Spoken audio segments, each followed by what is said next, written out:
लेकिन जेपी जी कहते हैं कि कहीं ना कहीं हम हालांकि प्रकृति की बात करते हैं, लेकिन जंगली जानवरों पर, पशु पक्षियों पर भी क्या इसका असर होता है और कैसे? देखिए, बिल्कुल ठीक बात है कि हर जीव पर, पृथ्वी पर जो जीव तत्व है सब पर इसका समांतर प्रभाव है। अब देखिए, सीधी स्पष्ट सी बात है कि जब चंद्र ग्रहण होगा तो मन मस्तिष्क पर प्रभाव होगा, और जब सूर्य ग्रहण होगा तो यहाँ आत्मा पे प्रभाव होगा। तो जीव आत्मा सबके अंदर है। यहाँ पर जिस तरह से नंदिता जी ने कहा, मैं उनकी बात से 1000% सहमत हूँ, और जैसे ही वान्य जी ने कहा, ये भी 1000% सहमत हूँ। क्यों? क्योंकि ये बात बिल्कुल सर्च के सामने आई है। जहाँ साइंटिस्ट हमसे विरोध करते हैं, हम साइंस के साथ में विरोध करने की बजाय हाथ मिलाकर बात करने की बात कर रहे हैं कि हाँ, क्यों प्रभाव होता है। पिछले चंद्र ग्रहण पर मैं आज तक पर बैठा हुआ था, और आप ही की बताए जाने के बाद मैंने वहाँ पर एक बात कही कि जो भी आपके भूखंड हैं जो 3 तरफ से पानी से घिरे हैं, वहाँ सुनामी जैसी या बाढ़ जैसी स्थितियाँ उत्पन्न होंगी। तो आप देख सकते हैं, जो लास्ट अक्टूबर के बाद चंद्र ग्रहण हुआ था तो भारतवर्ष के तमिलनाडु एरिया में क्या हुआ था।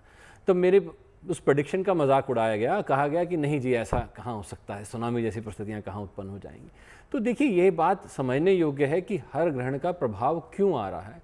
जो प्रभाव ग्रह स्थिति में, जैसे प्रतीक जी ने बिल्कुल सही सटीक तरीके से आपको टेक्निकली चीज समझाई कि टेक्टोनिक प्लेट्स में और वायुमंडल में जो परिवर्तन आते हैं, उन्हीं के कारण हमें ये सब देखने को मिलता है।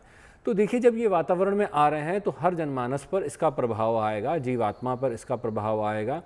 यहाँ अगर आप देखें, कलह बढ़ जाते हैं, मान सम्मान की लड़ाई बढ़ जाती है इस समय में। यहाँ तू मैं बढ़ जाती है। क्यों बढ़ जाती है? क्योंकि यहाँ पर अहंकार को प्रबल कर देता है कहीं ना कहीं। सूर्य का ऐसा प्रभाव है कि व्यक्ति बिना बात के लड़ बैठता है। तो इसलिए ये स्थितियाँ ऐसी भयानक होती हैं कि जिनमें सावधानी बरतनी आवश्यक है। और अगर हम ये सावधानी बरत लें तो क्या जाता है। इसी संदर्भ में एक छोटी सी बात कहना चाहूँगा। ज्योतिष क्या है? एक शहद की न्याय है। शहद हम क्या करते हैं, ज्योतिषी यहाँ लगा देते हैं। अब कोयनी पे लगा हुआ शहद जीभ से चाटना है, चाट के दिखाइए, कोई नहीं चाट सकता है। सिर्फ उसका एक ही तरीका है, आप अपने कर्म करके उसको हटा सकते हैं या उसको आप चाट सकते हैं। तो यानी कि आपको ये बात समझनी होगी कि अगर आपको अपने जीवन में कुछ परिवर्तन चाहिए या बचाव करना है तो आपको स्वतः करना है। हम तो सिर्फ अलर्ट कर सकते हैं, हम यहाँ बैठकर आपको बता सकते हैं, उपाय दे सकते हैं, पर इससे अलावा करना आप ही को है, और हर व्यक्ति को ये सावधानी बरतनी होगी। एस्ट्रो तक ऐप पर आपको मिलेगा भविष्य से जुड़े हर सवाल का जवाब। डाउनलोड कीजिए एस्ट्रो तक ऐप और चुटकी में जुड़िए इंडिया के बेस्ट एस्ट्रोलॉजर से।